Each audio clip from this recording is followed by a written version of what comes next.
arabinose as well as histidine operon that I have to cover. So I'll be doing that in a minute.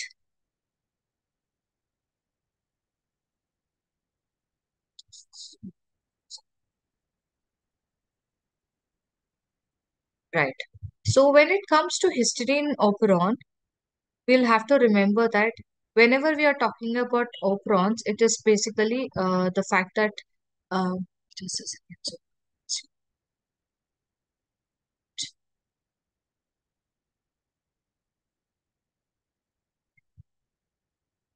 Right. We have learned yesterday that operon is basically structural genes as well as regulatory genes. They're controlled, and it has an on and off switch. That is the model that we are talking about. So in the case of histidine operon, what is it going to do? We are going to look at it we are going to look at the histidine operon that is present in the bacteria that is Salmonella typhimurium causes typhoid.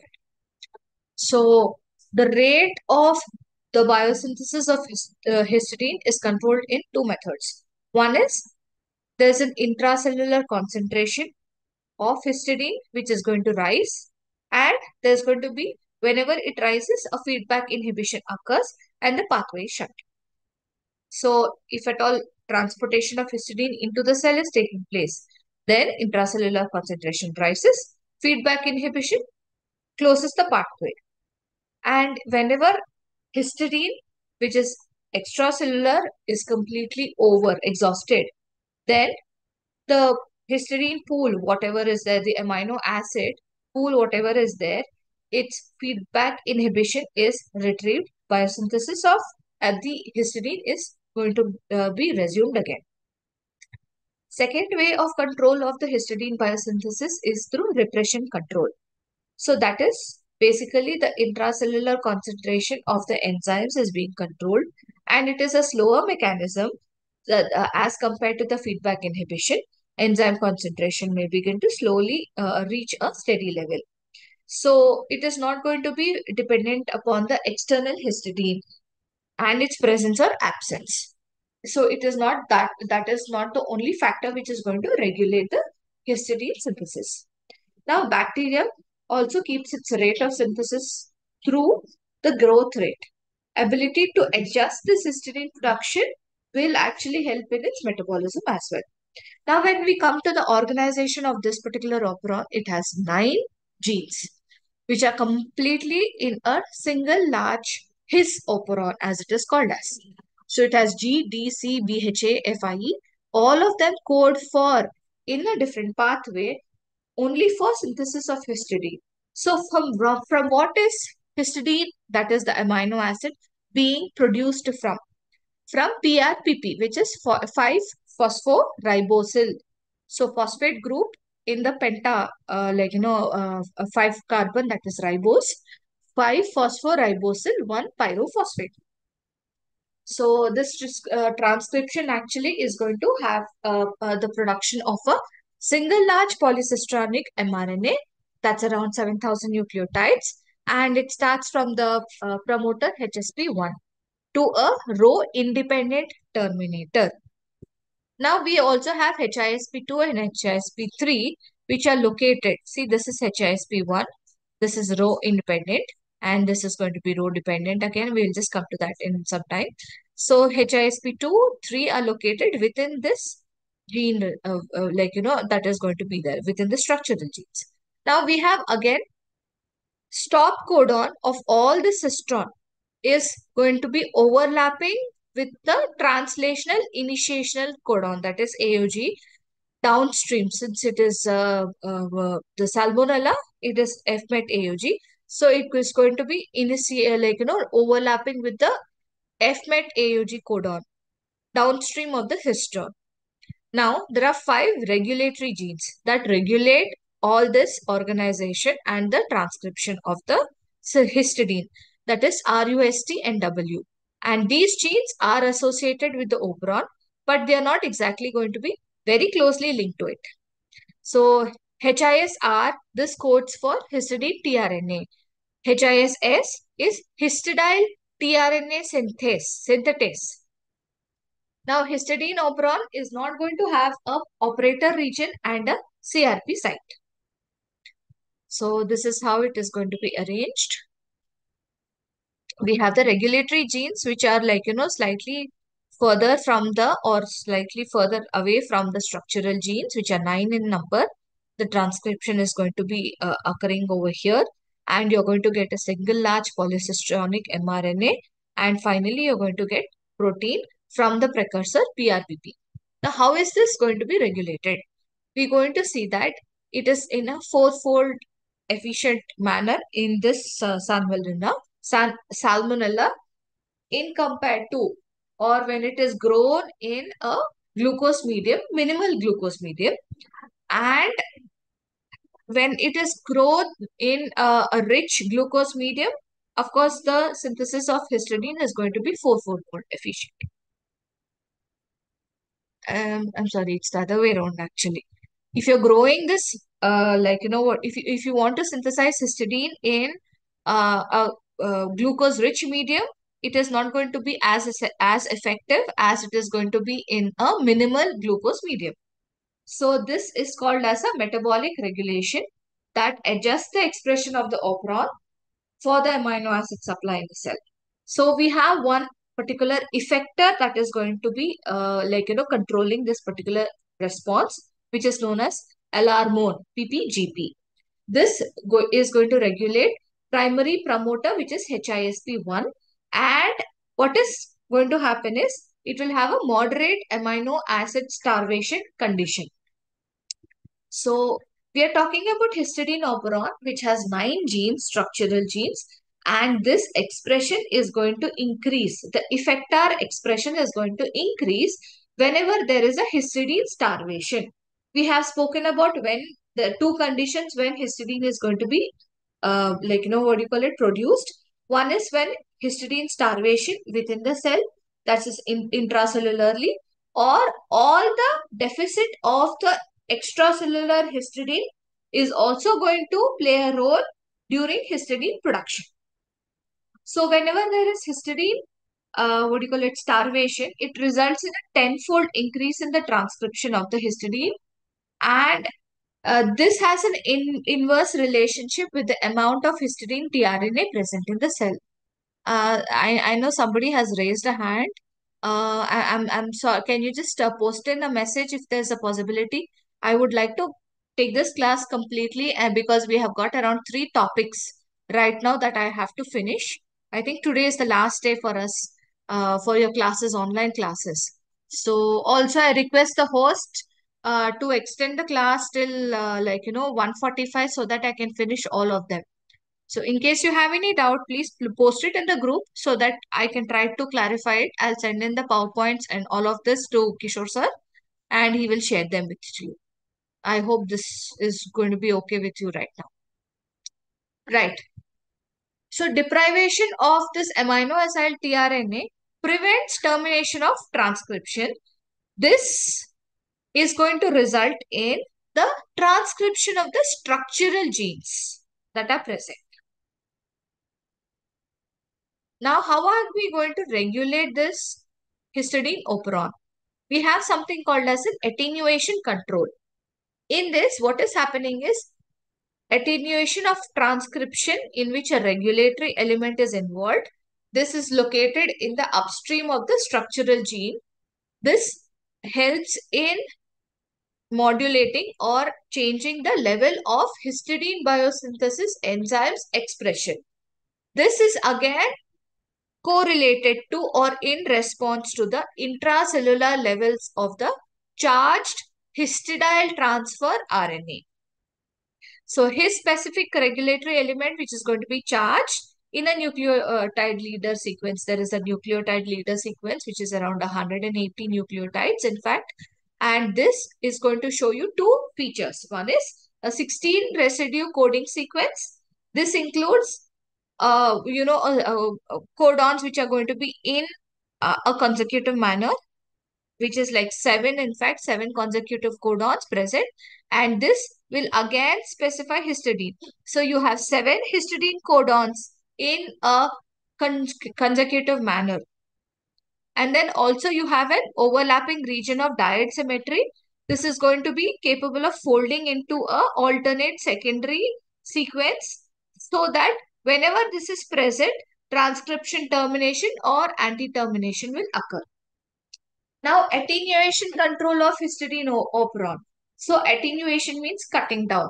So, it is a modification of the gene expression. So, this is going to again influence your transcription and translation of histidine protein, amino acid.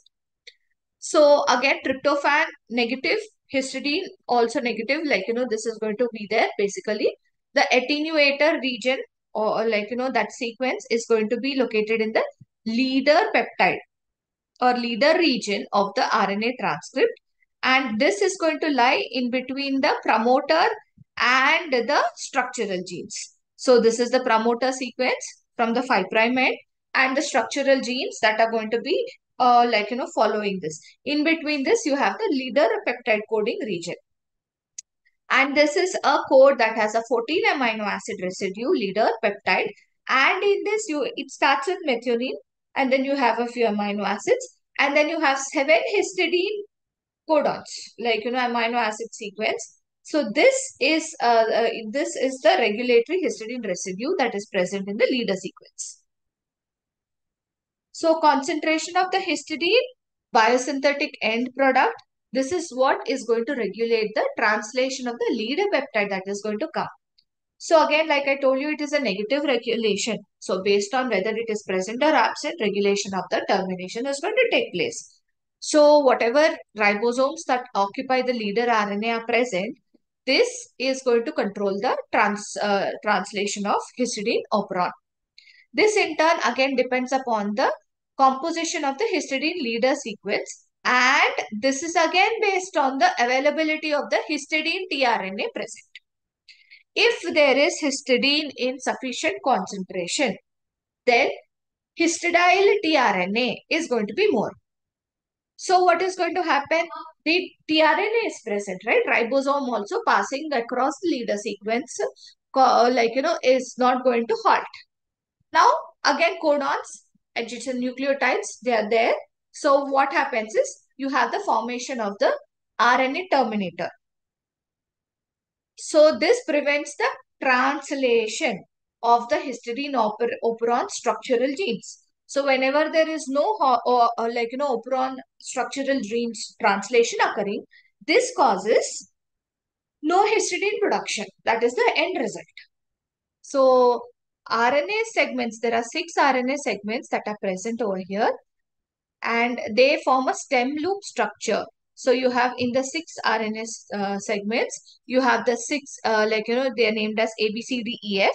So E and F form an attenuator region. So whenever this attenuator region is formed between E and F and also C and D, so this is a you have even uridylated. So you have, see, you can just have a look over here. There is uridylation or many, what do you call it? Uracil residues present. So this causes row independent transcription terminator, because of which what happens is high level of histidine tRNA. So ribosomes goes up to only the B segment and stops because you have a C and D loop and E and F loop. This causes premature transcription termination. Then the amino acid tRNA functions as a co-repressor. In case of, if at all there is no limit, there is deficiency of, there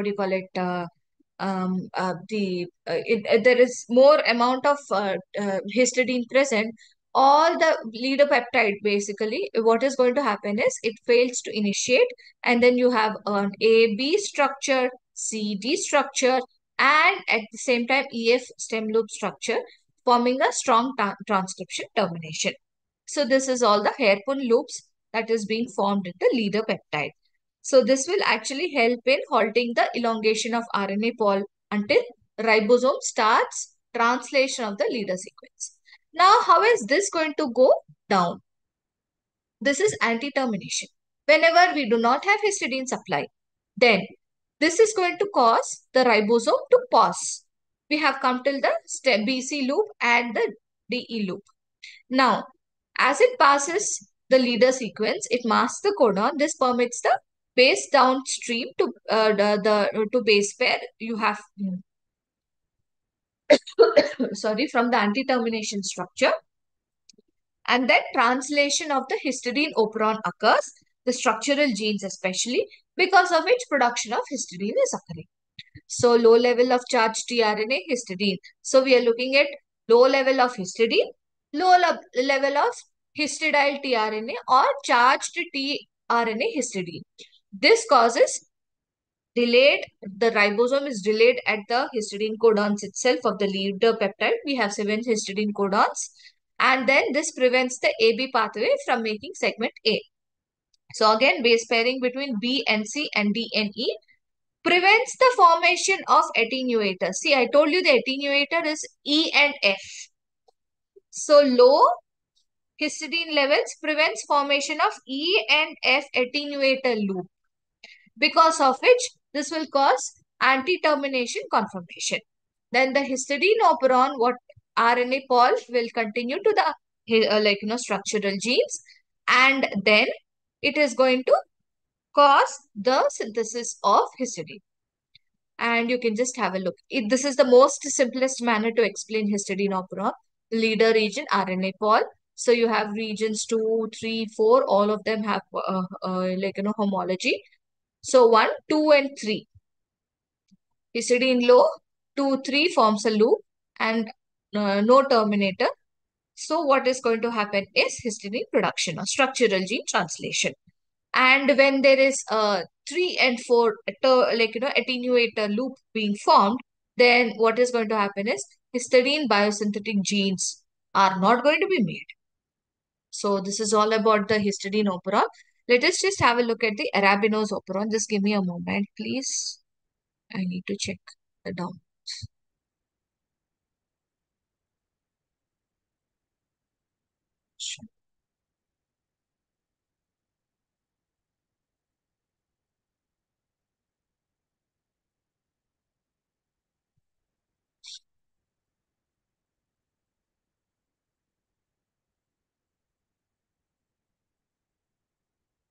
Arabinose operon is also in a we have in this we have just basically the production of arabinose, and this is going to happen through this is necessary for the breakdown catabolism of L-arabinose in E. coli. Again, definition of operon is known, cluster of genes. You have a single promoter that is going to control, and you have operator proteins. So finally, what is going to happen is production of a polycistronic mRNA, which is going to be translated. So this is known as the arabinose operon. So what does arabinose operon have? It has a control site, which is the operator region, which is ARA O2 and ARA O3, which is present ARA O1 and O2. And then you have an initiator region, which is ARA I3 and ARA I2. Now, there are structural genes. You can remember them as ARA bad, which is ARA A, ARA B, ARA A, and ARA D. These are the structural genes. So finally, you have the regulatory gene, the operator site, promoter site, and you have the operator sites are over here, which are the control sites basically. And the structural genes which encode for the breakdown or catabolism of arabinose. So over here, there is also a cap binding site, which is actually wherein what happens is cap and CAMP are going to bind, facilitate the catabolic repression. So what happens is there is a positive regulation of Arabad whenever there is the cell is not having glucose, enough glucose. We have a regulatory gene which is ARA-C. Now what is this going to do? This is going to be upstream of the L-arabinose operon. This encodes for or gives the protein which is ARA-C. Both the ARA-C, that is your regulatory gene, and the structural gene have another discrete promoter where RNA polymerase is going to bind and initiate the transcription. So this is known as or denoted as the P arc or P RC, whereas promoter for Arabad is denoted as P Arabad. So this is just the basic structural structure of Arabinose operon. And what is the function of it? So ARA A encodes for arabinose isomerase. So arabinose, ribulose are again 5 carbon compounds, and isomerization means within that the bonding is going to change. And ARA B is wherein it encodes for ribulokinase. Whenever there is an enzyme kinase, that means it is a phosphatase. It is going to include a phosphate group. So L-ribulose is going to be L-ribulose 5-phosphate. In the fifth position, phosphate group is being added. RRD encodes 5, it's an epimerase enzyme. This catalyzes the epimerization. So ribulose will become xylulose. The group is changing over here. So finally, what is happening is intracellular L-arabinose in the presence of isomerase, ribulokinase, and epimerase is going to become D-xylose 5-phosphate. Now, both this L-ribulose and D-ribulose are going to be intermediate metabolites in the pentose phosphate pathway, because of which they are going to be utilized by the cell itself finally to produce glucose. So what is going to be regulation of the arabinose operon? You get to see that it is regulated in a positive manner as well as a negative manner. So in case of the negative regulation, what is happening is whenever the arabinose is not present inside the cell, then Arabad products is not necessary because you do not need the structural genes to be translated whenever there is no arabinose in the first place. So, a dimeric, that is 2 units of the ARA-C is bound together. This acts as the repressor protein and repressor, and then one monomer binds to operator, that is Arabide gene operator O2, and another binds to the DNA half site, which is known as ARA-I2, initiator site. So what happens is you're going to get a DNA loop over here. So this is going to block the RNA polymerase from binding to the Arabide promoter region. So transcription of the structural genes is inhibited.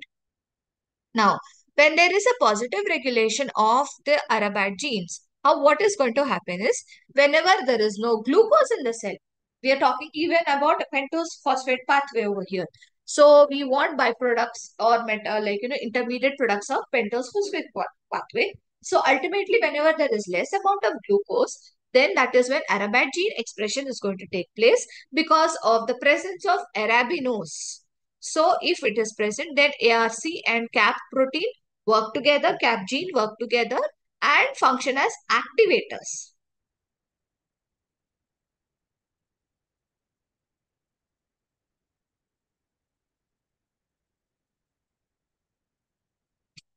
So when it comes to role, okay.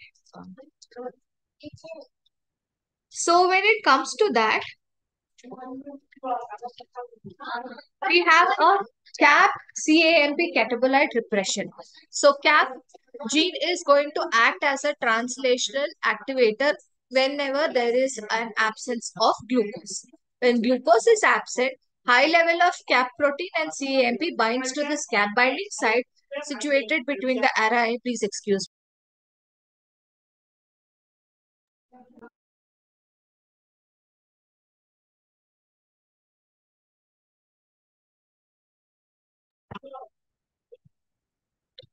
So binding of this CAP or CAMP, it's going to open the DNA loop that is present, because of which RNA polymerase can bind to the Arabide promoter, because of which translation of the structural genes will happen. So finally, you're going to get the xylulose 5-phosphate. So expression of RAC is going to be autoregulated. That is, whenever RAC protein product is present, then it is going to be causing the stop of translation. If at all excess Ara-C binds to the operator of Ara-C gene O2 at high Ara-C levels, this is going to cause physically the blocking of the RNA polymerase. So, Ara-C protein expression, that's a regulatory protein finally. It's going to inhibit the expression in high concentration. Now, what happens whenever there is a mutation in the Ara genes? This will have quite a bit of effect on the bacteria. So, Ara-C gene mutation leads to super repressed condition wherein you have Arabide structural genes are shut down, despite the fact that arabinose is high in the cell. Mutation in ARA-A gene, so you're going to get arabinose negative. So you cannot use arabinose as a carbon source at all because there is no what do you call it, conversion of it. It is a polymerase, I'm sorry. It is it is an isomerase. And Arabi gene, if it is there, again, you cannot add the, what do you call it, kinase. So arabinose negative again. Mutation in ARA-D gene, because of accumulation of ribulose 5-phosphate in high concentrations, it is going to be toxic to the cell. So it causes cell death for the bacteria itself. So this is what is your arabinose, what do you call it, uh, operon. Now let me just like stop my share. I'll,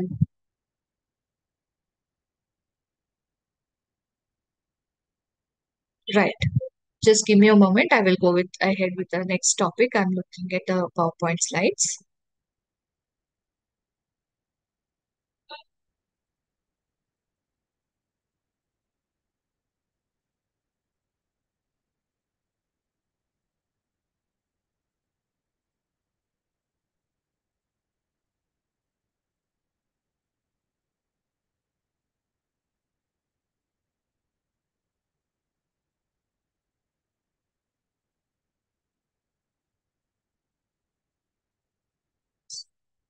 Now we have gene regulation in eukaryotes. We'll just have a look at it. Like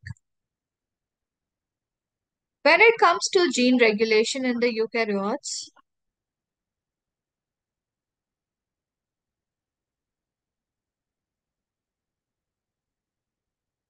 we are going to look at chromatin modulation. That is also there, gene.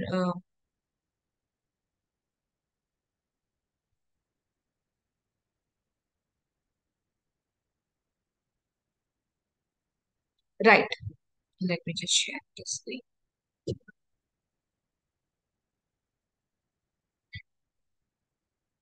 Right. So we are going to look at the regulation of the in both the prokaryotic and the eukaryotic um, gene expression and regulation. Why is it necessary? So as to prevent different kinds of the transcription translation is going to be uh sweet, helping in the regulation of the gene. Excess amount of proliferation is not necessary. So we have just had a look at the lac operon, switch off, switch on. Then when it comes to eukaryotic gene regulation, at different points there is you have regulatory DNA sequences, you have different protein factors, you have the Tata box. So transcription, so you have a Tata box promoter, enhancers, silencers. This is going to control the speed of the transcription. So this is one manner. And RNA processing is also important. So we have intron splicing, which is important. So you have the mRNA, which comes out, the nascent mRNA, and you have a 5 prime cap poly A tail that is being added. That is your post-transcriptional processing that is being done. And then intron splicing that is going to happen. So introns, exons are going to be spliced together. Your cap is being added, and then your poly A tail is being added. So this is one thing.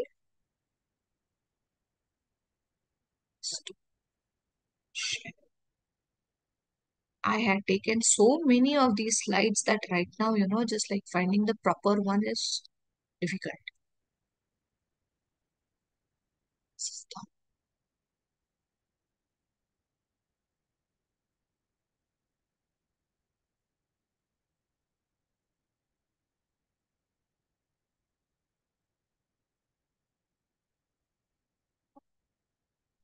Right.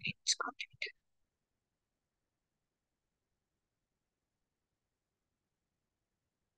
So when it comes to gene expression, we have already seen process in which the DNA is converted into protein, mRNA, and then you have in non-protein coding genes, you have tRNA and small nuclear RNAs that is going to help in controlling the non-coding RNA. So how is it that we are going to control the gene expression?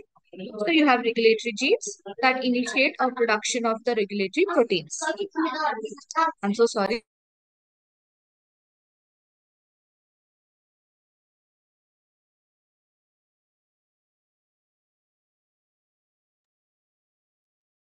So again, in this you have constitutive genes and induction genes, which are known as the housekeeping genes. We've just had a look at it, in fact, yesterday itself. So you have exons and introns. Over here, what is going to happen is you have the untranslated regions that are not found upstream and downstream. Yesterday, we had actually gone through and we had seen the gene expression, transcription, translation. So, gene expression in or gene control in prokaryotes is going to be taken place, or gene regulation is through the openes. And when it comes to the eukaryotes, you have the 5' capping, poly A tail adding, and then you have the Mendel's rules, which actually help in giving you the link between the phenotype and the genotype. So this is the bridge between DNA and RNA synthesis, which is your mRNA. So transcription, you have the complementary mRNA that is being formed, and then this is the central dogma. We have already seen all of this yesterday itself.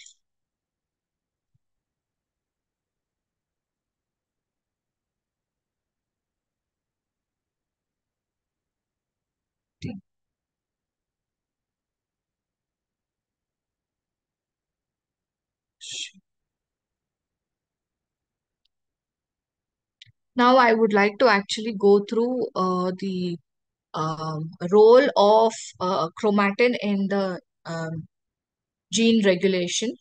Just start that.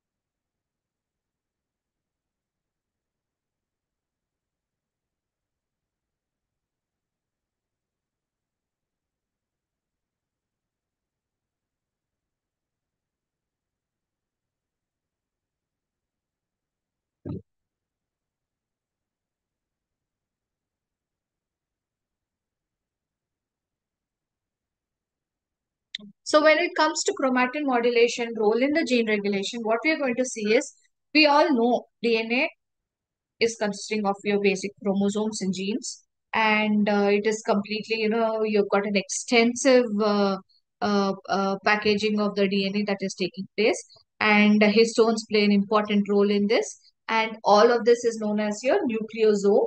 And it was Walter Fleming who had discovered chromatin, and he had used stains and dyes, basically alanine dye, to find out the chromatin in salamander cells. So he named it euchromatin, heterochromatin, based on the amount of staining that was being done. So when you see DNA to chromosome, what we are seeing is this is the chromosome that's present, right? How is it going to be there? When you actually unwind this chromosome region, you're going to get a supercoiled DNA. This is going to be around 30 nanometers, and this is actually made up of a nucleosome which is around 10 nanometers. If you actually see this, this is the linker DNA, and this is again having 8 histone proteins that are present. H2A, H2B, H3, H4, and H1 is the linker DNA that is present.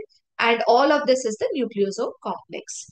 And this is the DNA double helix, which is actually 2 nanometers in diameter. And it is made up of the bases adenine, guanine, thymine, cytosine. Adenine and guanine are what do you call it? What do you call it? Adenine and thymine are complementary to each other. They have 2 double bonds. And guanine, cytosine are complementary. Now, in the cell, in the chromatin structure, when in the cell cycle, you see only during the cell growth it is not visible because you have proteins. The cell is just doing its performing its basic functions in the G1 phase. In the S phase, what is happening is there is a replication and sister chromatids are formed connected to a centromere. In the gap 2 or growth and preparation for mitosis, that is cell division, again you can see the what do you call it, the proteins that are being produced. And in the mitosis, again you can see two identical daughter cells. And you're going to get a very good picture of your chromatids. Again, two types of chromatin. Euchromatin, rich in gene concentration, has active portion of the gene, and this is going to be transcribed, and this is going to form your what do you call it, the other daughter gene DNA, and it is known as the strings on the beads, in fact. And heterochromatin again is of two types: facultative heterochromatin and constitutive heterochromatin. This is going to be condensed, stained deeply. And what is it having? Constitutive heterochromatin, centromere, telomere.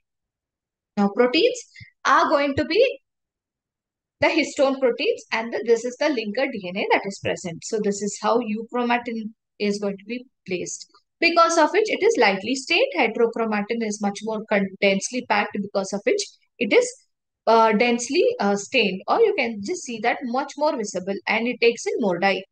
What is the role of chromatin? Makes the DNA condensed in a more smaller manner, and macromolecules of the DNA are going to help in mitosis.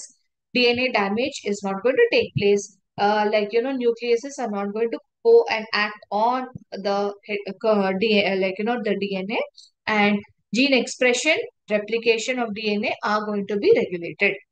What is chromatin remodeling over here? Why do we need this in the first place? And why do, what do you call it, why is DNA have to be, wrapped by histone or wrapped on the histones? So you have two types: core histone proteins, linker histone proteins. So if you actually see over here, chromatin is by winding of the DNA around the histone proteins H2A, HB, and H3, H4. And then you have the chromatin structure, and then looped by condensin, which is another protein, which is going to be a DNA loop, which is actually linked by condensin. It's a protein. And then you have this structure which has several units of condensin together. Now this condensin protein is again is present in the sister chromatin, and this is a structure which has more densely condensed structures. And finally, when you actually see, if you condense it more, it forms the condensed chromosome with the centromere, and sister chromatids are produced from the replicated DNA sequences. So all this is around 700 nanometer. So finally, if you see, this is the structure which is comprising of the two sister chromatids, and they have DNA sequences which are linked by another protein which is known as cohesin. So we have condensin and cohesin which are actually what do you call it, helping in the linking of the DNA. So this is for a few processes, which is acetylation, methylation, addition of acetyl groups, addition of methyl groups, and addition of ubiquitin to the DNA molecule or the histone protein molecules. So what is it going to have? We have nucleases. We have a nucleosome structure. Whenever there is nuclease, it is going to break the nucleosome structure. So you have the linker DNA over here, and this is the beads on the string, form core histone proteins.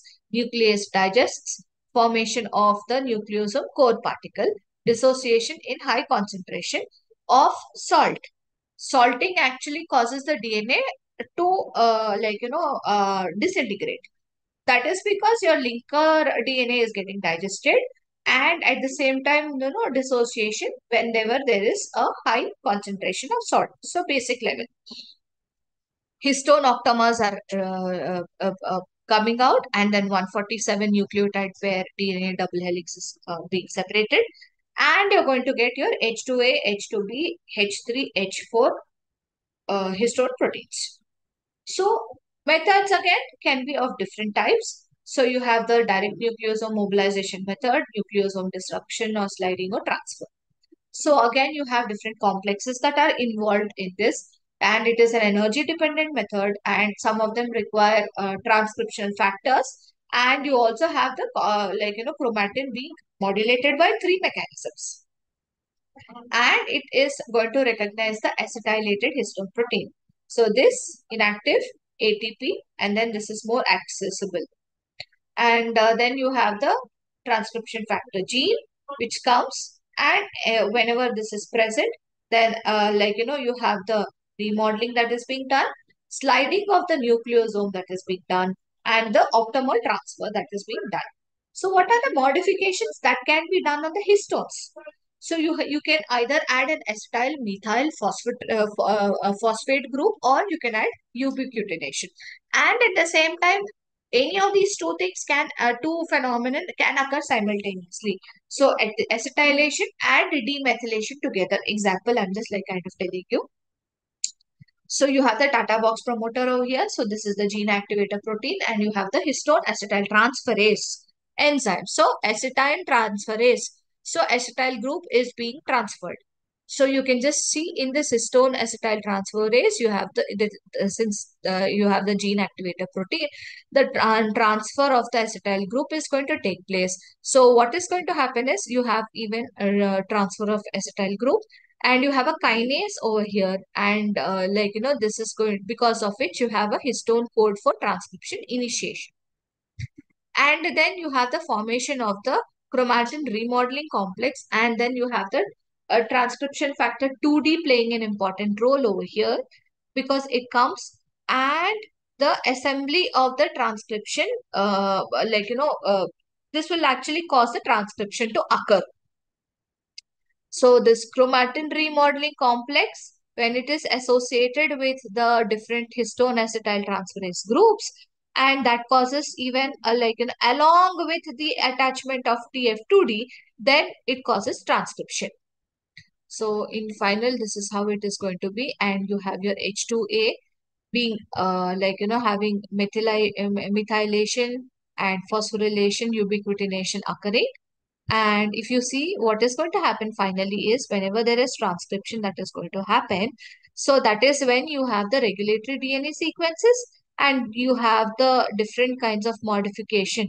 So these are all the enzymes that are going to come, forming a chromatin remodeling complex, and along with a mediator. And then you have the Tata box over here, and this is going to be upstream, that is 5 prime end, and this is the RNA pol enzyme that is going to come. This is the promoter region, and so finally all the transcription factors that are going to come.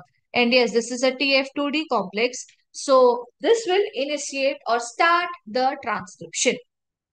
Now we have both positive and negative role in the gene regulation, and this is because of different kinds of factors. And that is like your readers, writers, and negative control. Transcription off causes repression because of erasers. And what is the importance of the gene regulation? You have more amount of product being formed. That is not going to help. If you go on continuously doing transcription, then the mRNA is going to be produced. But if you do not need that amount of protein synthesis to occur, for example, transcription of histidine protein to occur. So histidine, so DNA is being transcribed, mRNA is what do you call it?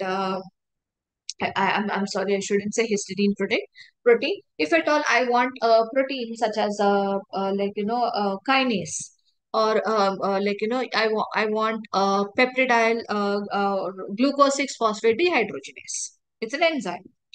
And then, or if at all I want protein kinase to be produced, or I want a C-reactive protein to be produced, if that is the case scenario, if there is more amount of that, of the protein being produced, it means that there is some kind of a dissociation, or disorder as such. So so that is why you can actually use it as an inflammatory marker. So expression of the gene at the proper time should take place, and also I do not want that enzyme to be produced all the time. If at all I am going to produce gastric HCl through pepsin, or through zymogen, pepsinogen for that matter, then it causes gastric ulcer. I do not want HCl to be produced by the respective enzyme, or I do not want gastric peptidases to be formed whenever I'm not eating. Only when there is food inside your stomach, then you can have your enzymes being produced, for example. So it is not going to help. So that is why we need gene regulation. So this is about it, about gene regulation. I'm going to again pause share.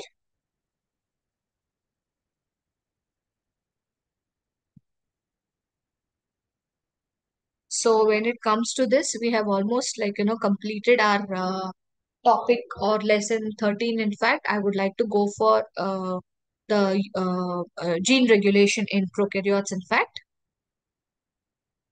just give me a minute again.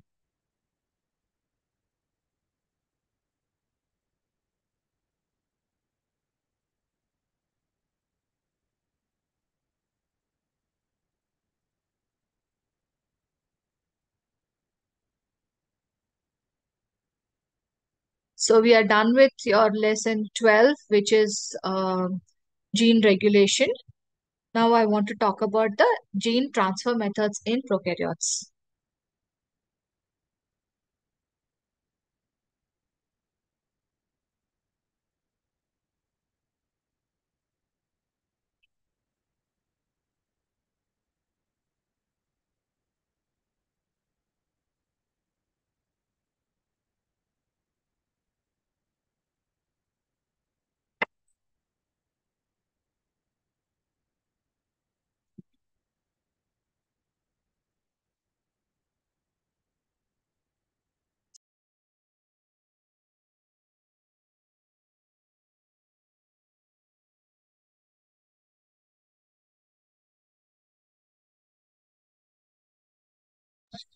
Thank you.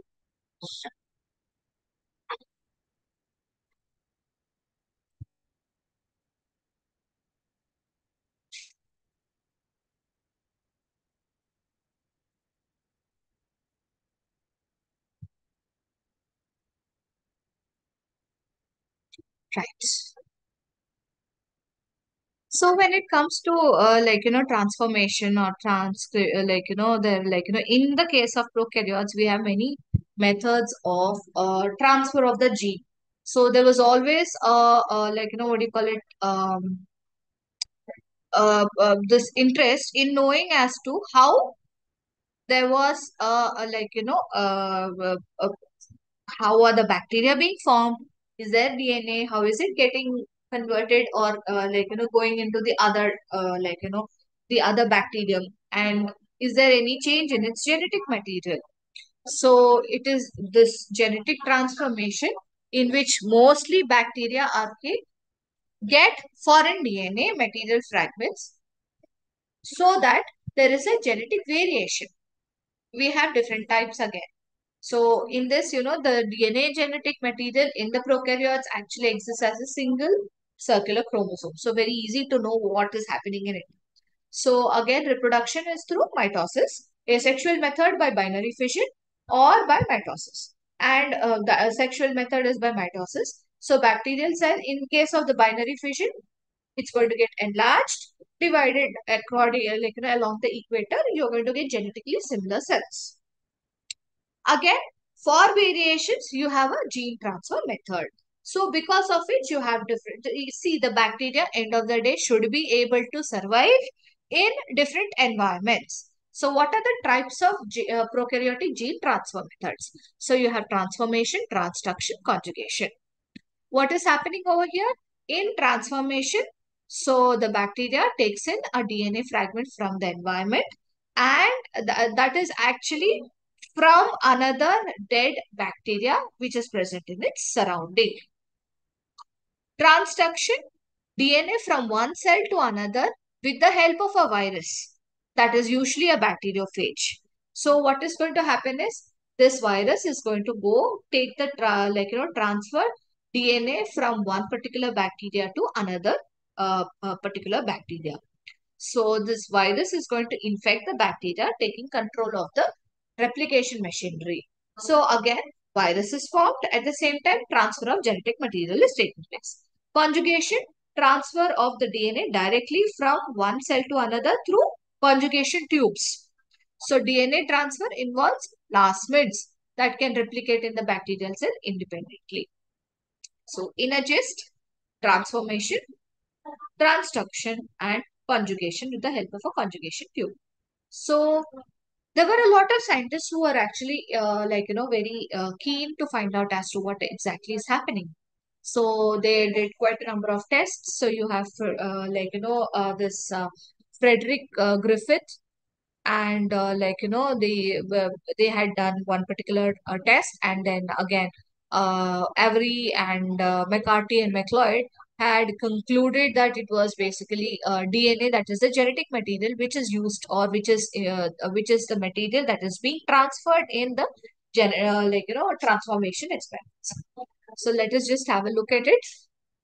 See, it was first studied by Frederick Griffith, and he found out that pathogenic pneumococci could be transformed into another form, because of which there was a virulence factor that was getting into another non-virulent form or strain of the same bacteria to become a virulent form. And this theory was this test was performed by Frederick Griffith, and Oswald Avery, Macklin McCarthy, and Colin McLeod in year 1944 concluded that it was actually DNA that is going to be responsible for this genetic transformation. And they used electroporation method. And when it comes to the Griffiths experiment, we have already studied about it, but it's still holds good. You have rough and smooth strains in bacteria. So rough strain is basically wherein you have the rough appearance or clumps of the bacteria that are being formed, and they are basically non-virulent, so they're not going to be causing any kind of sickness. But smooth strain, now that we know, the smooth strain is basically because of a polysaccharide coat that is present by the that is produced by the bacteria, and it is immune, and this bacteria is going to actually kill the immune system, or it is going to be what do you call it, harmful for the mouse. Both R and S strains of the bacteria were injected into the mice, and once the ones in which the S strain was injected in had developed pneumonia, and then it died. The infected ones, the infected mice with R strain, stayed alive. Now, what did Griffith do in the second stage again? He had again taken, what did he do? He had again taken the RNS strains, he had injected them to the mice, and the one which was again infected with the S strain developed pneumonia. So, this was the first stage, right? What did he do? He took heat-killed bacteria, S strain bacteria, injected into the mice. So, mice stayed alive. Now, what did he do again? Heat killed S strain along with live R strain injected into the mouse. So, what happened? The mouse died. So, there was a virulent bacterial strain of S that was recovered. So, what is happening? He said that the R strain bacteria got transformed by the S strain bacteria, and R strain has something which is that has been inherited by it, which is known as the transforming principle. Now, what is the mechanism of the transformation that we are going to see? It's two types. Again, natural competence and artificial competence. Natural competence, uptake of DNA is natural for some bacteria because they have a set of genes that will help in transportation of DNA through the cell membrane. Artificial is, we have different kinds again. In this, we have we are going to make the bacteria permeable to the extra or exogenous DNA. So this is by either physical or chemical treatment. so that what will happen is it can finally intake or take up the rDNAs with the size less than 15 kilobase pairs from the culture. Now this can be like taking place in like a few minutes, while others it can be more time. So double-stranded DNA is going to get attached to the binding protein, and then one of the two strands of the transforming DNA is present, and it is, if there are two strands, one is going to get passed through the cell, the other is degraded by a deoxyribonuclease. Now this single stranded exogeno, it's known as an exogenote now, is usually unstable. So what will happen is, if at all it does not get integrated with another DNA, it is going to get degraded by a nucleus. So it should get integrated. So again, in this, homologous recombination is taking place and integration with the bacterial chromosome is occurring. So this is how it is, basically double-stranded DNA, and you have an endonuclease wherein one strand is getting degraded. The single-stranded DNA has to get integrated with the recipient genome to survive. Now, what is the mechanism behind this?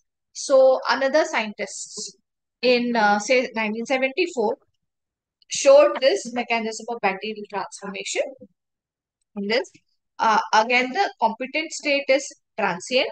It is only going to be for a short period of time. And then you have an activator protein. Again, you have a competence activator protein that is going to bind to the plasma membrane of the receptor. This helps in the synthesis of 10 new proteins within almost very less time of 10 minutes. Now, this competence factor accelerates the process of transport or leakage of enzyme autolysin into the periplasmic space. This changes in the competent cells and causes a lot of vesicles called as transformosome buds to come up, and this contains the protein. So this helps in the formation or uptake of the DNA. Now, when it comes to the process itself, you have DNA binding, DNA penetration, synapses, and integration formation. And again, what are the factors that it is dependent upon? The size and weight of the DNA, DNA concentration in the medium, and the growth phase of the bacterial cells. So what is happening over here? It's about 4 to 5 seconds only DNA binding. So, and it is a permanent step, and then it goes into a non-transforming state, and within 10 minutes, no transformation is, if at all is occurring, then the cell will go into eclipse. So both DNA transforming, non-transforming bind to the cell surface where receptor sites are located. So for example, in influenza transformosome buds, you have you have proteins that help in the uptake of DNA. In Streptococcus pneumoniae, all of these cause problems for us. One causes influenza, one causes pneumonia. The the CF induces that is your competent factor. In fact, it is going to induce the ability to bind to the DNA molecules. Once this is the penetration of the DNA, the DNA should get into the cell. So this enters into the binding of the DNA is going to occur, and you also have DNA which is going to be resistant to the nucleases. That is DNA degradation. So on the surface, you have a lot of nucleases present sometimes, and then they act on the donor DNA molecule which binds to the cell membrane. So you have endonuclease 1. This acts as a DNA translocase by attacking and degrading only one strand of the double-stranded DNA. Once this is done, only the complementary single strand is going to enter into the recipient cell. And this is you can actually see this by experiments that were performed by isolabeling of this donor DNA. Example was Bacillus subtilis. So single strand. So what happened was the degradation was delayed. Both strands entered into the DNA, recipient cell. Now you have the successful transformation. that is occurring between 3 to 8 million Dalton only. So the cell molecular weight of the DNA that is going into the recipient cell is important. And you have a synapsis or a synaptic junction that is being formed. So you have the single-stranded binding proteins that are present. So they come, they coat the single-stranded DNA so that the region is going to be in a replication fork. Now this is going to be linearly inserted into the recipient DNA. This helps in DNA pairing, some protein is involved, and again local unwinding of the double-stranded DNA. And then what is happening is now a replication fork has formed. So you have a DNA which is like donor DNA with what do you call it? Like the donor DNA pairs with the the donor DNA pairs with the recipient DNA. So unwinding of the recipient DNA continues at the end, and then you have the base pairing actually that is occurring with the synapse formation, and you have a homologous donor single-stranded DNA, recipient DNA. Then unwinding of the recipient DNA is going to continue, and at the end of the assimilated DNA, it allows the invading DNA to form so that there's an increase in the base pairs. So you have something called as a branch migration. Of course, now this integration should occur. How is it going to integrate it? Still a foreign DNA that is occurring over here. So, this is going to be done by an endonuclease again. Wherein free donor DNA or the recipient DNA is cut by the endonuclease, and this process is known as trimming. And a nick is produced, right? Trimming causes sticky ends. Now you have a ligase coming in. Ligase forms a heteroduplex region. So you have mismatched base pairs. Your donor and recipient DNA are not going to be same. So if this is occurring, and then again base pairs, homologous base pairs are going to occur, and replication. So you're going to get a heteroduplex. This again is going to replicate forming homoduplexes, wherein one is normal, second is the transformed duplex.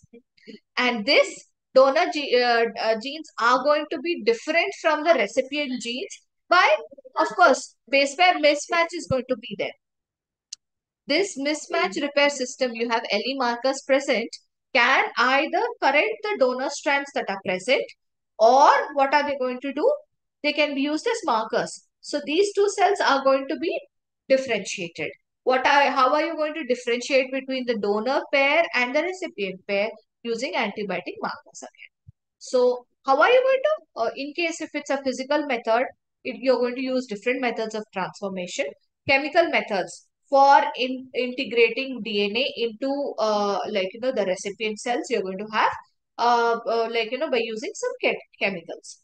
So electroporation is one wherein you're going to give electricity and passing of the electric current, and then through electrodes basically around 550 to 240 volts.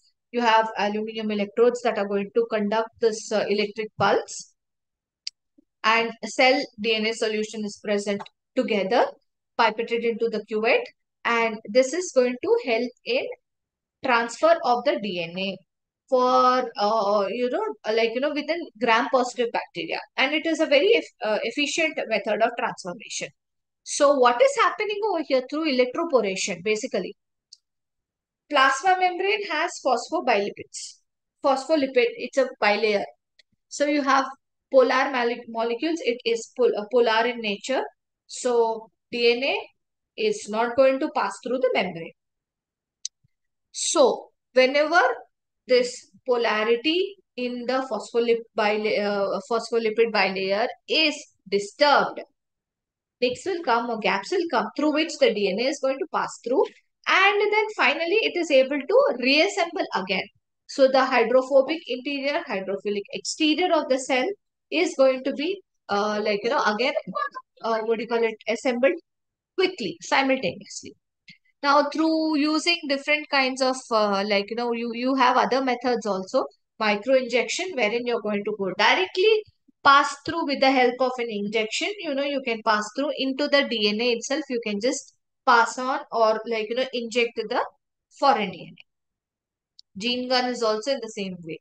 Ultrasonification, disturbing of the plasma membrane is going to take place with the help of the ultrasounds. We had actually seen this in cell disruption methods. Using chemical methods like calcium chloride, PEG, which is polyethylene glycolysis, and DEA, that is diethyl amino ethyl cellulase. You can change the permeability of the cell membrane. So through this, what will happen is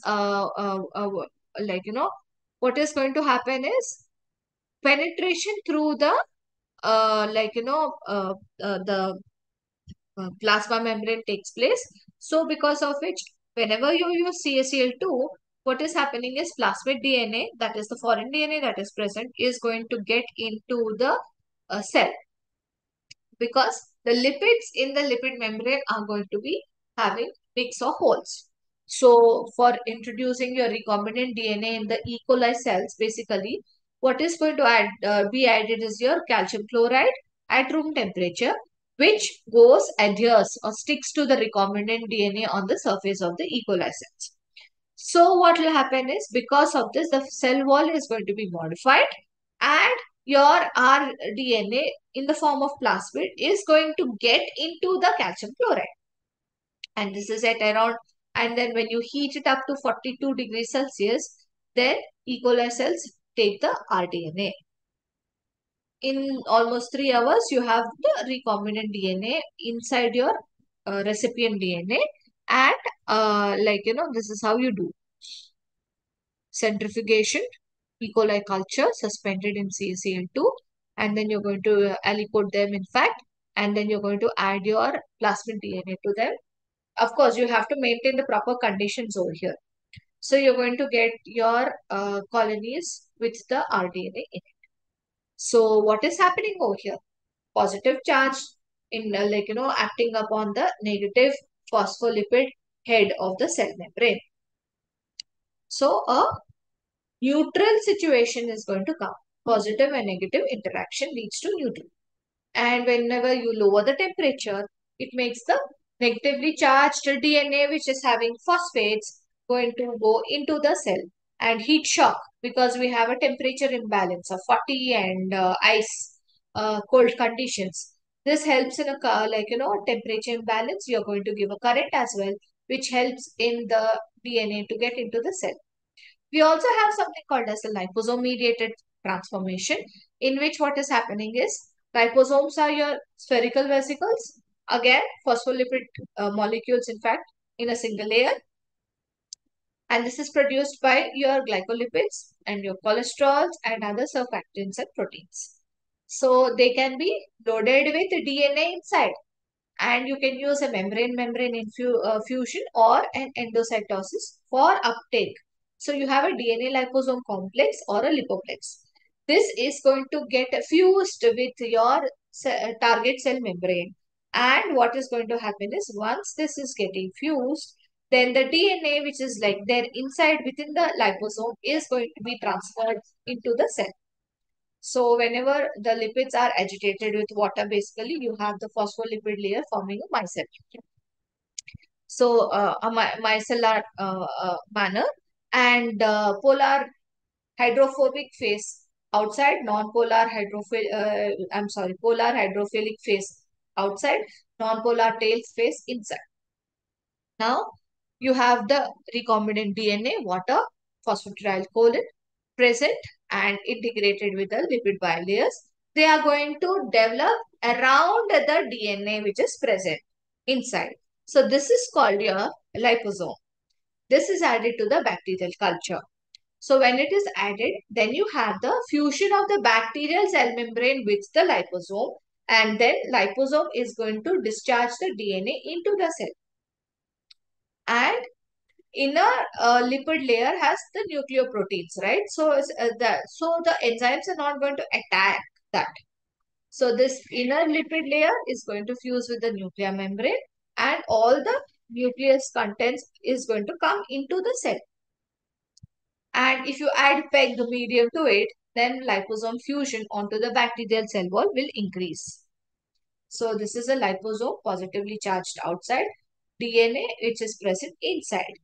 And then you have proteoglycans, and you have, this is the cell membrane. And when it goes inside liposome mediated gene transfer, this is known as. So what is happening is over here fusion of the liposome with the cell membrane is occurring, and you have the cell membrane around the liposome region.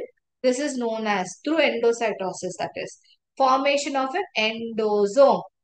So you have the lipoplex, you have the cell membrane also. So what is happening is this is going to go, and endosome with the lipid mixing goes to the nucleus. And if it is upon maturation, degradation of this particular fragment and formation of lysosome, and the DNA which is present, recombinant DNA, is going to get into this. Conjugation, transfer of DNA directly from one cell to another through cell-to-cell contact, usually has the plasmids in it. So Liederberg and Tatum were the ones who had actually performed this particular experiment. We have the donor bacteria and the DNA, in fact, the F factor which is present, which is the fertility factor. And it is a circular double-stranded DNA. And this allows the donor to actually produce a thin tube-like structure which is known as the pilus. So this genetic material is actually in the form of a plasmid or a small circular DNA, that is. So this helps in transfer of antibiotic resistance genes. So what exactly is happening over here? So we have male type which is going to donate the DNA. They are also known as the F plus. And female F minus because they are going to be the recipients. So in this you have the F pilus being formed, F pili. And then what is going to happen is because of which F plus, F minus cells are going to come together. There is this formation of a pili, and then rolling circular replication is going to occur over there, yielding the 2F bacteria. So this is the pilus and formation of the what do you call it, conjugation tube or conjugate and integration into the host chromosome is going to occur with the help of some DNA polymerase, in fact, and formation of a relaxome transferosome is going to occur. After this, what is going to happen is this is going to remain as F. This is the old donor and this is the new donor with the new F factor or fertility factor. So you have the formation of pilus, and in this pilus of the donor cell attaches to the recipient cell and is going to contract. So both the cells are drawn together. Then one strand of the F plasmid DNA transfers from the donor cell to the recipient cell. Then donor synthesizes complementary strand. So both are going to remain as F plus. In one case, it is like the old donor will not have the plasmid altogether, because of which it will become F minus and the other recipient will become F plus. When in the case of the transduction, bacteriophages are viruses that are going to transfer the genetic material from one bacterium to another after multiplying. So what is happening? This was discovered by Liederberg, Liederberg and Zinder, two types, T4 and lambda. So you have your non-specialized transduction and specialized or restricted transduction occurring over here. In the generalized transduction, you have the bacteria from one bacterium to another through a lytic bacteriophage. DNA fragment is being transferred. Specialized transduction, from one, you have a temperate bacteriophage, contains the donor DNA along with a phage genome. And in this case, the phage inserts at the genome, into the genome. So lytic and temperate or lysogenic phages are there. So usually the bacteriophage is going to use your lytic cycle for replication. So bacteriophage gets or injects the genetic material into the host cell. Then replication of phages is occurring. And then when new phages are taking have come or have been formed, then the host cell is going to die or lysed. So all this new bacteriophages are being released. Now, in the lysogenic phase, what is happening is the again infusion, the genetic material integration with the host is taking place. but then it also goes into the host's genetic genome and infuses itself, so it becomes a prophage. So the genetic material of the host and bacterial, the viral bacterial phage genetic material is also together. And this is going to be whenever the host cell divides, then this also undergoes replication process. So structure having a head, nucleoside, and capsid, capsomes, and then you have your base pair, your spikes, tail fiber. So in this lytic cycle, what is happening is the phage DNA, phage with the phage DNA is going to attack, get into the host cell, and then again it is going to go what is going to happen is whether the cell undergoes or gets into the lytic cycle or the lysogenic cycle. If it is in the lytic cycle, then production of new phage DNA is going to take place because of the taking over of the genetic uh, mechanism of the host cell, and then replication of the phage DNA, and then many new phages are formed and lysis of the phages taking place.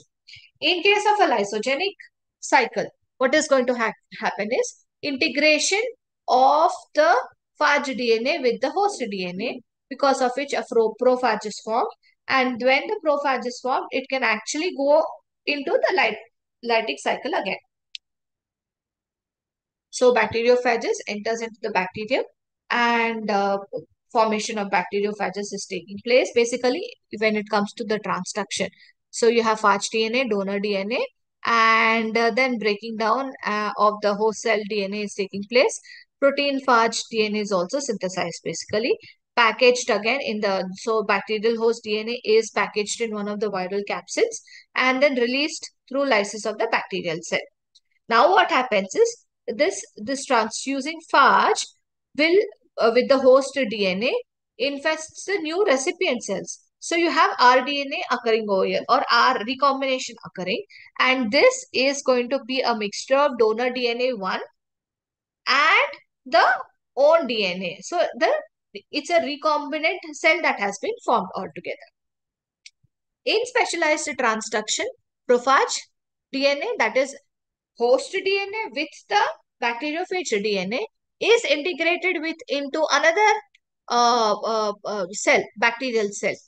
So prophage DNA gets cut incorrectly and exchanges its DNA to that of the bacterial host cell, the new one. So what happens? Phage capsids are going to be transferred to the new bacterial recipient cells. This is going to again be transduced, transferred to the new cell. So you have a recipient DNA, donor DNA, and at the same time phage DNA. So recombination has different genotype completely with the different as compared to the host, both the hosts in fact. So you have host DNA, recipient DNA, and the prophage DNA. So specialized, again, you're going to take those which are susceptible. Usually you take bacteriophages which are lambda or T4 and see that, the nucleoid becomes a prophage and then packed together and replication is allowed to occur. Now, every phage will carry the bacterial DNA of the host. Now, this is again put on into a medium which is absorbed by the recipient bacterium. Injection of the genome is taking place. So what is going to happen is the bacterial genome will carrying the donor DNA is going to get inserted into the recipient of the the new bacteria. So phage DNA integration into the chromosome, and then you're going to get a plasmid formation. So prophage deintegrates and you have the bacterial chromosome. Replication of the viral DNA is taking place. Capsid synthesis, and again formation of lysis of the bacterial cell and crossover. So you're going to get a stable gene transfer into the recipient cell chromosome. Where is this used?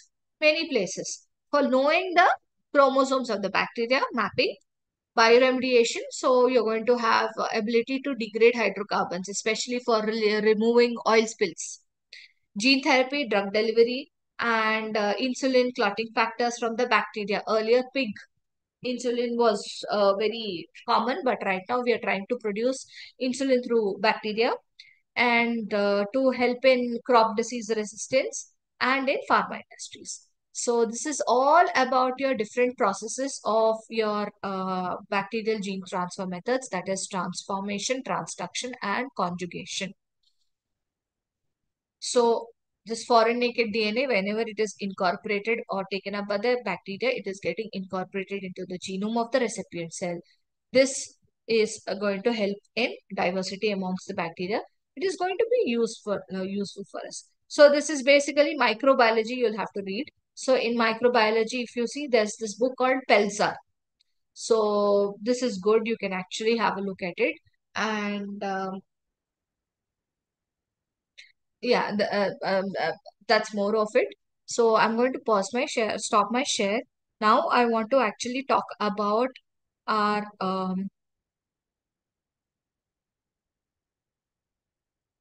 the topic, which is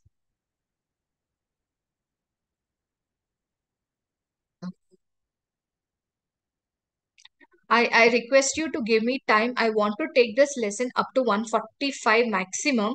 With it, by that I will just close up all of it. And so please bear with me.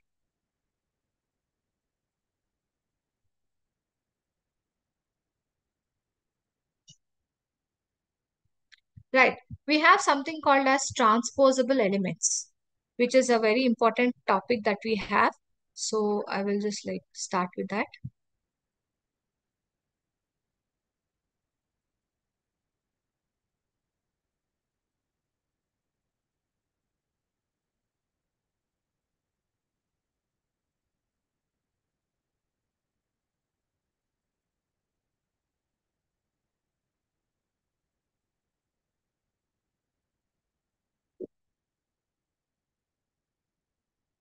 So this is your chapter 15 that I'm going to start with right now. I'm going to share my screen.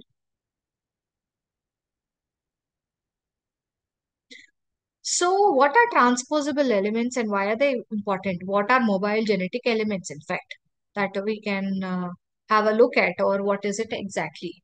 So what is it necessary? So DNA, if it is moved into another, what do you call it, into another position, and it is done in a direct manner, and integration is occurring. So transposition is occurring. This is seen in both prokaryotes and eukaryotes. When it comes to retroviruses, we have a reverse transcriptase enzyme that is going to make a DNA from the RNA transcript. Then this is going to integrate at new site, and then again it is going to be transcribed again. So you have a double step over here. So it is a non-homologous recombination, insertion of DNA that has no sequence homology with the transposon. So whatever is being transported is known as the transposon. And they cause a genetic change. So in both eukaryotes as well as in prokaryotes. So the transposon might either insert the genes, increase or decrease the gene expression, because if at all it gets into the regulatory sequences, or it will cause mutations in the chromosome. So what is it that we're looking at? In case of prokaryotic transposition, we have insertion sequences, transposons, bacteriophage, mu, which is going to be replicated by transposition. Insertion sequences are very small transposable elements. They are found in prokaryotes. They encode for mobilization and insertion of the DNA into the prokaryotic genome. Usually in bacterial chromosomes and plasmids, these are found. So where were they first identified? In galactose operon. And the mutations show because of the insertion of the DNA sequence, which is known as ISI, IS1. So around a particular range of base pairs should be given, and this is going to be inserted into the recipient DNA. And they have an inverted terminal repeats, 9 to 41 base pairs, and IS1 has 23 base pairs of identical sequence. So it has IR flanking the transposase. So flanking means on both sides it is present, and these are present in a inverted manner. And this is the insertion sequence. Now, integration of this is going to be going to cause the disruption of the regulatory region, alteration of the gene expression which of the nearby genes. Whenever there is an insertion of this IS element promoter, it causes indels, that is insertions or inversions, deletions to the adjacent DNA, and it is the site for crossing over. Whenever there is an insertion element transpose, which is occurring, basically, you have the enzyme transposase, which is an enzyme encoded by the IS element itself. So this enzyme recognizes the IR sequence so that transposition is going to be initiated. So a staggered cut is made and the IS element is inserted. So you can just see insertion of the IS element into the chromosomal sequence to the target site. You have a staggered cut. Gaps are filled by DNA polymerase and DNA ligase. And then what is going to happen is duplication of the target sequence is going to happen. This is the inserted element. You have the IR sequence, which is like, invert repeater sequences over here. And since it is a staggered cut, you're going to get new DNA over here. So when this new DNA is going to be here and this whole thing is going to be transcribed and translated, you're going to get a completely new protein synthesis, or you're going to get a completely new mRNA sequence, in fact. Now, what are transposons? They're similar to IS but carry additional genes. And there are two types in prokaryotes, which is composite transposons. And also you have one more non-composite transposons. What is their function? They help in antibiotic resistance. They have the IS elements on both sides and they're known as ISL left and ISL R. So they help in direct, they are the inverted repeats. In fact, they have, for example, gene resistance you want to include. So this can be of this gene is included and then you have the invert repeats of this IS elements, ISL and ISR. Then whereas what is going to happen over here is this results in supply of transposase recognition signal. So they produce the target site duplication.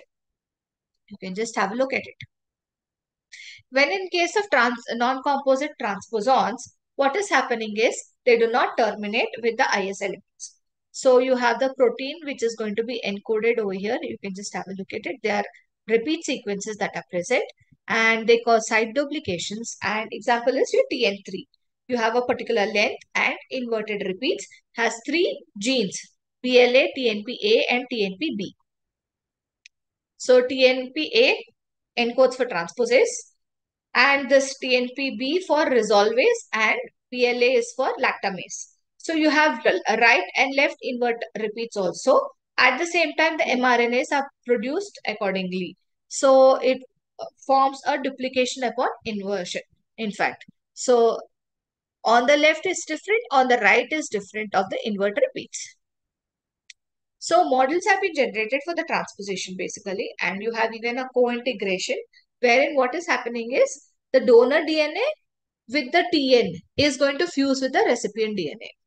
This is duplicated and one copy each of the donor DNA and a duplicated DNA are going to produce a co-integrate. Non-conservative transposition is used in TN.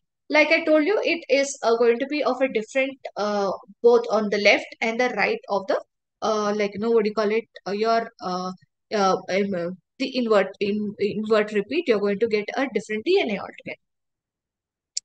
So what is the co-integration model? You're going to see donor DNA. This is the invert repeats and this is the transposable element with the target sequences. So NIC is formed, integration, single-stranded regions are formed, duplication is occurring, co-integration is occurring, and then you have a resolvase which is coming in and recombination between the duplicated transposable elements. So in the case of plasmids, what is happening is bacterial plasmids are extrachromosomal DNA. So these are the episomes. So again, they are the genetic elements which are present in the F plasmid. So you have genes for the conjugal transfer of the DNA from the donor to the recipient over here. These genes are going to play an important role in the plasmid replication. And This F factor, whatever is there, is going to integrate by homologous recombination of the IS elements. R plasmids have medical significance because they carry disease resistant genes, and they are the antibiotics that are going to have, like, resistance against the antibiotics. So you have a resistance transfer factor region, and then you have a DNA region which is homologous to the F plasmid region. And also you have different kind of set of genes for antibiotic resistance to be formed. So for example, you have the terminal repeats over here, like I told you. So ampicillin resistance gene is being added. So E. coli F factor for gene replication, chromosome integration sites are present. And this is the region of homology between both the F and R factors. In case of R plasmid, you have a transposon which carries an antibiotic resistance, gene, ampicillin resistance gene. Replication, this is the R.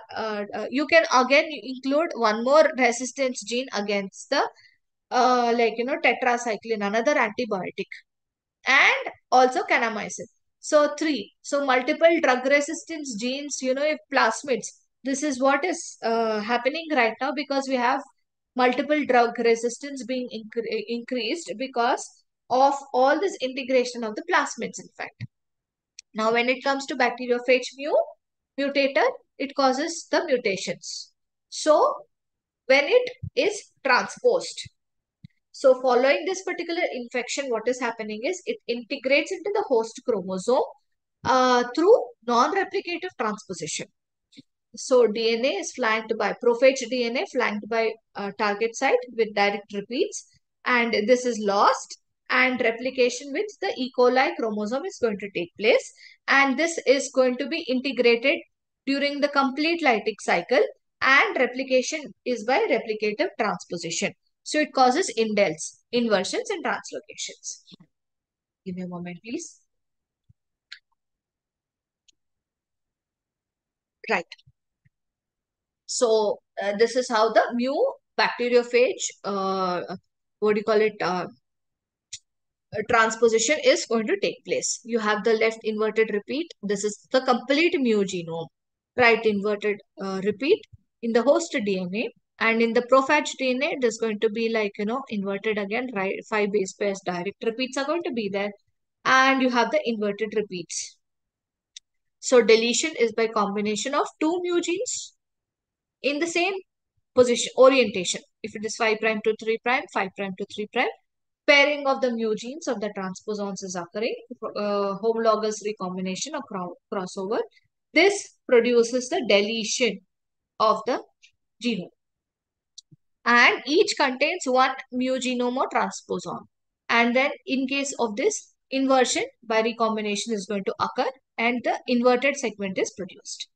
So when it comes to eukaryotes, transposition was explained or, was seen in, what do you call it, corn or Zea mays. So Barbara McClintock actually won the Nobel Prize for this transposition, which is also known as the jumping genes. In this, what was happening is two genes, gene for purple seed color and at one particular locus, and a gene on a different chromosome having dotted purple dots. So these alleles were crossed over, and what happens was effect of the DT gene, which is dotted gene, is a dose dependent, and then according to that, you have a DT as a mutator gene also. So Barbara McClintock proposed the existence of this controlling elements that regulate the other genes that are present. So, these were known as the transposable or mobile genetic elements. So, and after that, many studies on yeast, Drosophila, corn, and humans were also studied, and a prokaryotic transposable element was found. Like, and transposable elements, they have genes for transposition, integration at different number of sites, and normal random insertion causes normal, because of non-homologous recombination is like, being regulated by transposon. In the plants, again, IR sequences, short direct target sequence is going to be repeated. and this results in the proper will actually activate the repression of the adjacent genes. So cellular promoter, if it is going to go and get transposed over there, then it is going to be disrupted. Mutations, indels, inversions, breakage, disruption of the genes to null mutation, that is the gene becomes non-functional, all of it can happen. In case of corn, what is happening is two family, there are two families, right? Color, based on the color of the corn kernel. Each family has two forms of transposons. They can either insert into the gene or, and produce a mutant allele. So you have autonomous elements that can transpose themselves, and these alleles that are produced from this autonomous element are known as mutable alleles. Creates mutations. And non-autonomous elements, what do? They rely on the presence of another transposon so that the supply of the missing function is being done. So together they will help in the mutation. So that is again stable. So when it comes to this, multiple genes are going to control the corn kernel. So in case the genes, mutations of these genes, it causes a colorless kernel. So what is happening in this spots on the purple pigment, you can just see on white kernels. This is because of a result from conventional mutation, but you have a controlling element over here, which is TN. So corn plant with the genotype CC will have white kernel, whereas C or anything else over here will produce purple ones. If there is a reversion from C to C, and then the cell wall will produce purple pigment, and hence you get a spot. Earlier, reversion occurs and larger becomes a spot. So because of this, she called it as a mobile controlling element. In this, what is happening is the element is the dissociation. Now we know that it is a non-autonomous transposon. I will continue the class till 1:45. Please bear with me. I want to finish cancer also. It is a small topic, so I'll just try to finish it up. So please bear with me only for today. So when it comes to this, you have an AC-DS system wherein AC is your activator and an autonomous transposon. DS is a dissociation factor or and it is a non-autonomous transposon. So McClintock actually showed that this non-autonomous transposons are they derive from or they are coming from the AC elements. So this is the purple kernel that you can see AC, that autonomous transposon is present, and this is the non-autonomous transposon. So this is going to cause the normal gene to be expressed. Whenever there is activation of the DS transposon, then there is a mutant or disrupted gene being produced. When it is in the case of spotted kernels, so the DS is being activated by AC out of the C, and a few cells are going to come, because of which both the normal gene and the mutant C gene are being expressed at the same time. So in this causes the spotted corn kernel. So AC activates the DS to transpose or break the chromosome wherever it is inserted. And AC is going to transpose only whenever there is chromosome replication. And it is not going to leave a copy behind. And this transposition to the unreplicated chromosome site leaves the donor site empty. The other is going to be AC copy. So this DNA is going to get inserted, because of which one more copy of AC is being there. Then replication of the DS is also being done, and you can get to see. So anyway, if you get to see this, you're going to see that this is the intron, these are the exons, and these are the dissociation elements that are present. And if this is the donor site, this is the site of DNA replication, you have two AC elements. And if it is a transposition to an already replicated recipient site, then you're going to get a completion of the replication, and you have a vacated donor site. So you're going to gain I'm sorry, there is no net increase in the AC elements. But if it is to an unreplicated recipient site, so you have a vacated donor site here. This is the recipient site because this donor, donor site has vacated and has gone to or transposed to the recipient site, because of which you have a, like recipient side, donor side vacated. So there is a net increase in the AC or transposable element. So when it comes to the wild type peas, starch grains, wrinkled peas, small fissured. So you get to see here that you have a starch binding enzyme which is missing. So this is corresponding to an allele similar to that of the ACDS wild type, in fact. In case of yeast, you have the TY elements. Again, they are similar to that of the bacterial transposons, and they have a terminal repeated sequences, and they are integrated at non-homologous sites. And you have a particular diagram also that is being given over here with a different number of copy numbers. In fact, when it comes to the TY element, this is similar to retroviruses and the single-stranded RNA viruses that are there. This replicates through double-stranded DNA intermediates. So the TY elements actually encode for a reverse transcriptase as viral-like particles containing TY RNA and reverse transcriptase activity occurring. So the TY elements are actually known as retrotransposons. Encodes two proteins, so they're known as retrotransposons. When it comes to transposons in Drosophila, 15% of the genome is actually mobile. Again, you have different classes, which is Scopia retrotransposon, includes many families, each are very highly conserved within the Drosophila genome. So structurally, they are similar to the yeast transposon TY elements of retrotransposons. They have direct LTRs, which are going to flank the DNA, and each long terminal repeat, as it is known as, has again inverted repeats within them. And then you have viral-like particles also that are occurring inside the copia. So this is the long terminal repeats. You have around, this is the Drosophila copia element. So this is how a retrotransposon element is found in Drosophila melanogaster. Then you have P elements. They are going to cause hybrid dysgenesis. So mutations, basically sterility or chromosomal abnormality. So then, like in case there is a mutant lab male crossed with wild type female reciprocal crosses occurring, you have normal offspring. But hybrid dysgenesis results when chromosomes of female and the M oocyte it is going to enter into the M type oocyte, but the cytoplasm will not induce the hybrid dysgenesis.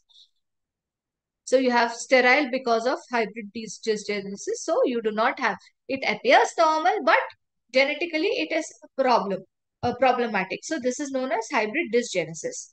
Over here, normal appearing progeny, but the flies are fertile. Whenever the, these are crossed. The model again is seen in the M strain of Drosophila, and that too especially when there is no P element. So this P element varies in length, basically activated only in the germline, and they are supposed to encode the repressor protein. And they are used to experiment for the genetic transfer into the the germline of the Drosophila embryos. So this is how the P element occurs. You have different introns over here. And these have the transposase, and after transcription, poly A tail being added, and they are going to produce different polypeptides. So this is how the, the P elements are going to introduce the genes into the Drosophila genome. So you have the P element recombination with the plasmid. Then you have the transposition of P element, introduction into the Drosophila genome, and descendants with different kinds. When it comes to humans, you have signs which are short interspersed sequences of the mu family. Again, different, the size and number of times it is present in the human genome is present. So example, this is going to cause, they are retrotransposons having an RNA intermediate. So they are going to cause different types of fibromas And then whenever there is this mu sequence present, then neurofibromatosis gene is present. Now we know that, we are not really sure whether this mu retrotransposon function is there. We also have mammalian lines, which is Li elements. In fact, they thought it was the retrotransposons. 50,000 to 1 lakh copies are present, 5% of the genomes. They do not have the long terminal repeats, in fact, and they cause hemophilia because of the insertion into factor 8. Then this is about it. Uh, yeah, that's what I just told you. No, please, actually, if you can give me 10 minutes more, I want to finish one more topic and then close the class. I'll finish by 1:45.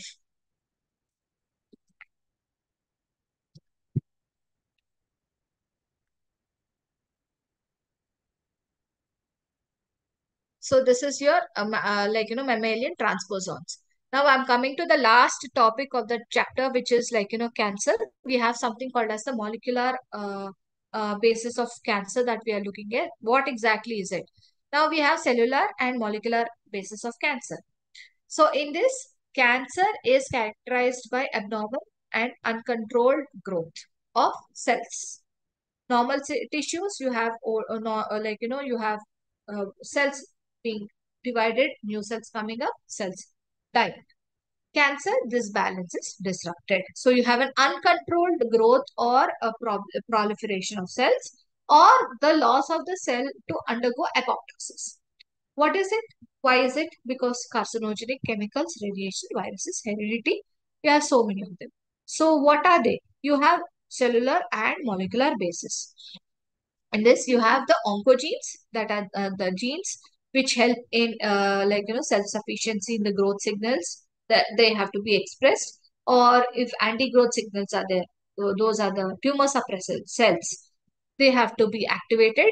And then you have inversions and tissue invasion, metastasis occurring. And then you have angiogenesis and apoptosis.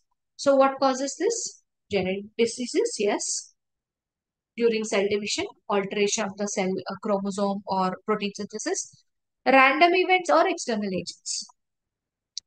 Some cells are also mutations in the germline cells. So cancer genesis, basically, we have two types, that is your proto-oncogenes, tumor suppressor genes, then the mutations because of exposure to different types of lethal substances, or your early instability theory, which is resulting in adequate cell reproduction is disabled, so results in aneuploidy.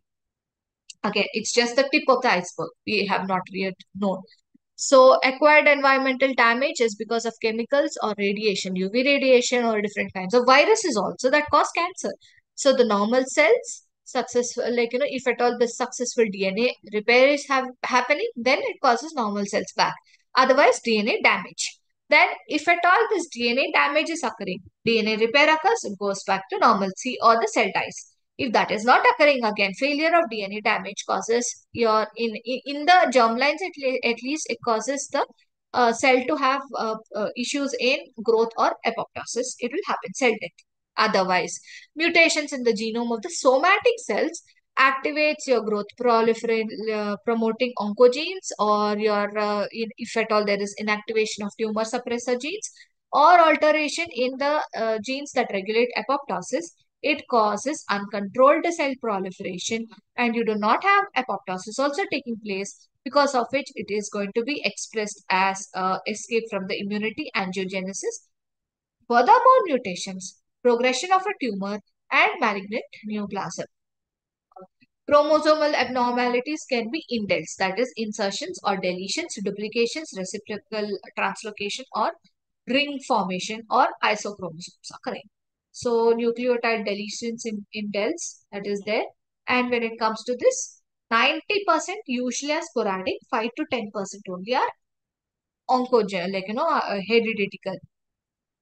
So oncogenes, tumor suppressor genes are going to play an important role. We also have DNA repair genes.